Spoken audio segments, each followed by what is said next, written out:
Hey guys, it's Ellie. Welcome back to Bite-Sized Book of Mormon. I'm glad to have you with me. So if you've never been here before, this is just a podcast to read through one chapter of the Book of Mormon each episode, and to give a little bit of context, a little bit of insight, a little bit of good times. So stick around. So if you remember last episode, we read Helaman chapter 1, which opened a new chapter of the war chapters for us that ended with the ending of Alma, the chapter before, and holy crap, it's different.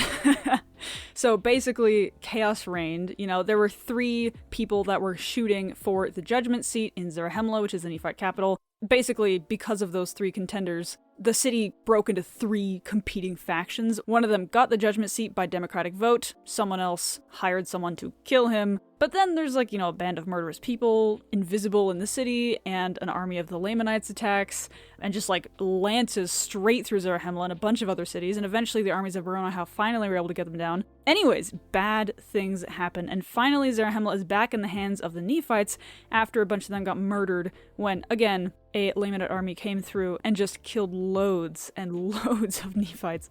Oh my goodness. So anyways, there is a band of murderers living invisibly among the Nephites led by Kishkumen, so let's see where that goes. But yeah, I think without further ado, let's read Helaman chapter 2.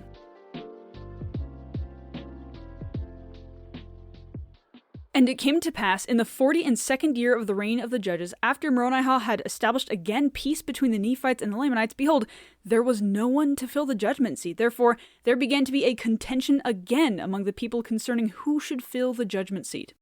And it came to pass that Helaman, who was the son of Helaman, was appointed to fill the judgment seat by the voice of the people.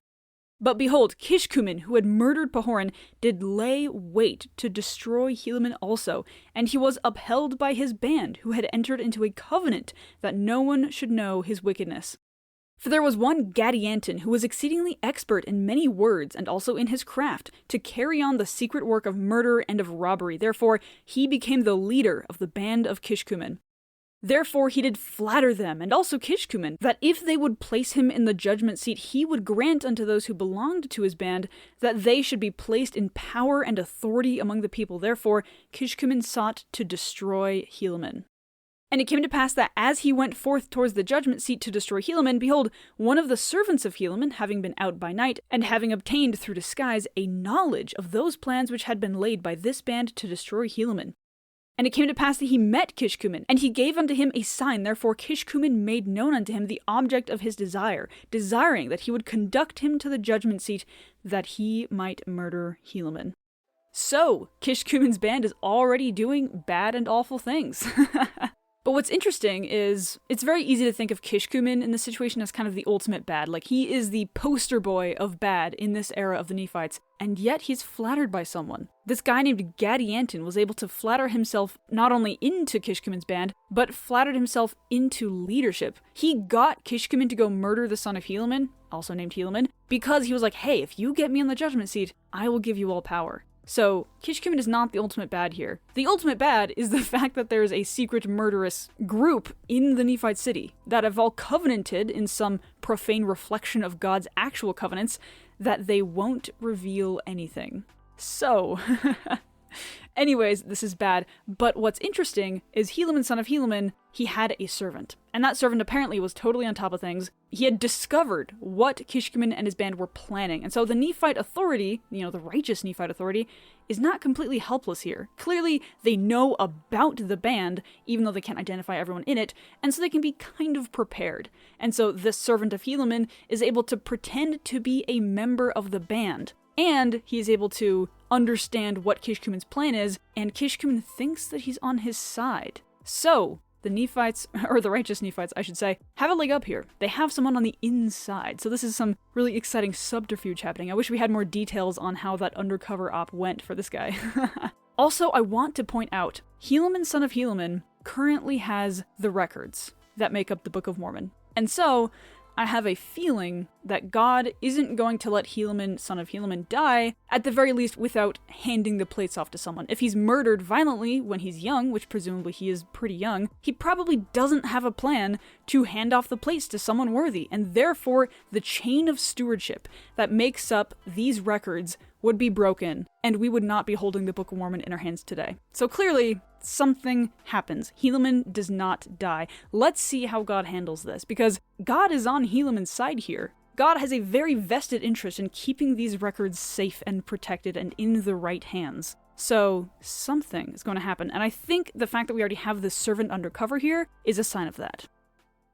And when the servant of Helaman had known all the heart of Kishkumen, and how that it was his object to murder, and also that it was the object of all those who belonged to his band, to murder and to rob and to gain power, and this was their secret plan and their combination, the servant of Helaman said unto Kishkumen, Let us go forth unto the judgment seat. Now this did please Kishkumen exceedingly, for he did suppose that he should accomplish his design. But behold, the servant of Helaman, as they were going forth unto the judgment seat, did stab Kishkumen even to the heart, that he fell dead without a groan. And he ran and told Helaman all the things which he had seen and heard and done. And it came to pass that Helaman did send forth to take this band of robbers and secret murderers, that they might be executed according to the law. So again, as makes sense, Helaman's servant was able to stop the murder of Helaman. Not only is he a good servant, but also he is, the hands of God. He is doing God's work in protecting the records. And I think it's interesting to point out the fact that in verse 8, the servant of Helaman, it says, had known all the heart of Kishkumen, and how that it was his object to murder. So he understands Kishkumen's heart. He knows his intentions and why he is here. And then, in verse 9, he did stab Kishkumen even to the heart. And so it was Kishkumen's heart that was bad. It was his heart that intended to murder and rob and gain power. And it was his heart that the servant of Helaman stabbed.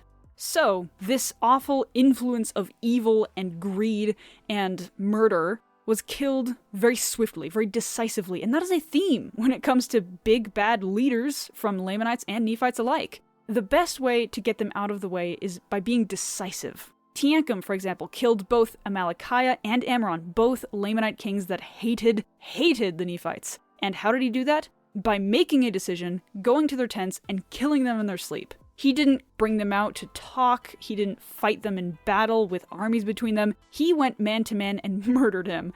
And this servant did the same. He did not, throw a knife at Kishkumen. He didn't try to talk Kishkumen out of murdering. He stabbed him in the heart. And as Jesus says in the Bible, if your right arm causes you to sin, cut it off, And yes, that's hyperbole, but I think that's the same principle that's being taught here. You have to be decisive when it comes to cutting out influences of sin in your life. And if we're taking the city of Zarahemla itself to be an allegory for a person, then Kishkumen would be one of those tempting influences in someone's person. And if you decisively cut that out, then you will be only stronger because of it. So, yeah, good times.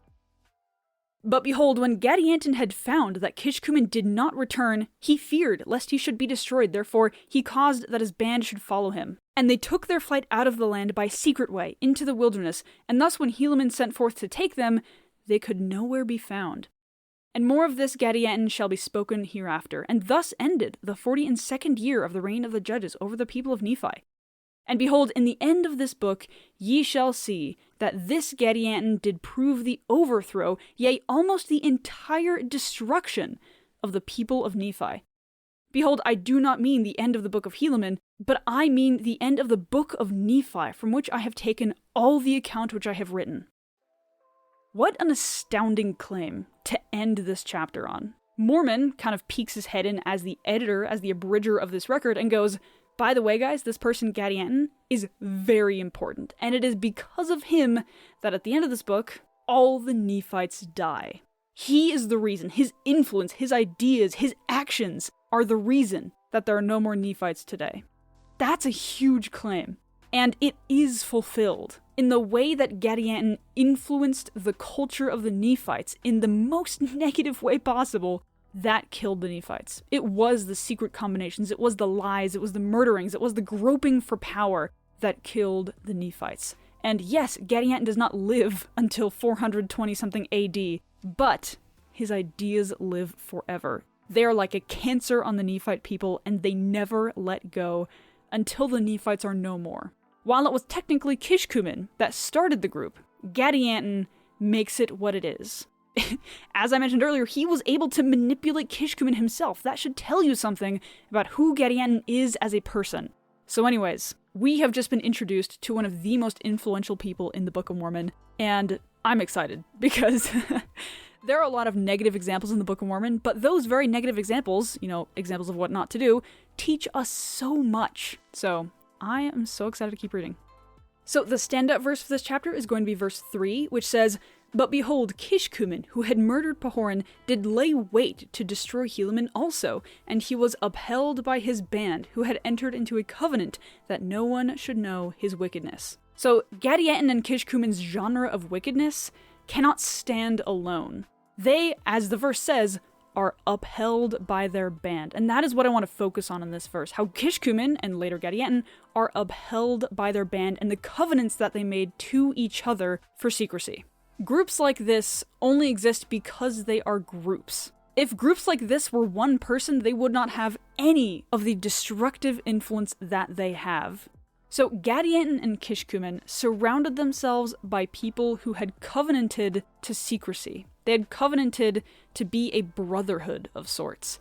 And as I mentioned briefly earlier, it's a profane reflection of the glorious covenants of God. They're trying to copy them in some destructive and evil way. It's something that Satan does a lot of. He tries to imitate God in some weird way, but flip it and mirror it and make it awful and bad. And this is just one of many examples. So it's fascinating to see not only Satan's overt hand in this group and how they function. It's very obvious that this is a very clear textbook satanic principle, but also the fact that they aren't alone. They have a community. They have an echo chamber, you could even say. And yes, there are going to be the people that call the LDS church or LDS culture an echo chamber, which is fine. They can think that, and maybe it's even true in some cases. But echo chambers can also do real bad. Again, the Gadianton robbers, this group of covenant brethren, as they probably call themselves, are the cause of the downfall of their people. I don't think the Gadianton robbers wanted that. I think they wanted power, which is pretty clear.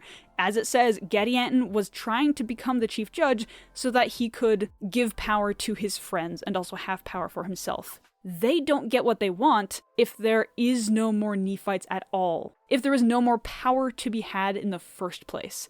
And so this is another example of Satan taking his followers, kind of dangling a carrot on a stick in front of them. In this case, it's power, being like, hey, if you follow me, if you do these things, you will have this power. But in the end, Satan is the only one that wins. The Gadianton robbers had no joy in the destruction of all the Nephite people. Because, again, there's no more power to be had. And so Satan is using them to ultimately destroy the Nephites. And the sad thing is, it works. So anyways, we will continue to talk about secret combinations and the influence of Gadianton as we keep reading, but note right now how important it is, how this all works. The fact that it's secret, the fact that it uses covenants, the fact that they're seeking for power. All of those are trademarks of not only the Gadianton robbers themselves, but also further and later editions of the same model of secret combinations. So, kind of write that in your notes, remember that for later, and yeah. So yeah, that is the episode for today. I hope you enjoyed. I definitely got on a bit of a rant talking about Gadianton, but he's really important, guys. I swear, he's really important. Anyways, there's just a few links down in the show notes. They're all listed in my link tree, so I don't have to read them all out every time anymore. So you can just go ahead and click my link tree link and you'll find everything you could ever want. So there's, links to access the Book of Mormon, links to access my Instagram, my YouTube, even the podcast website, and you can email me, etc., etc. So yeah, good times. Go and find stuff there. But yeah, that's all I've got for you today. I'll talk to you later. Bye.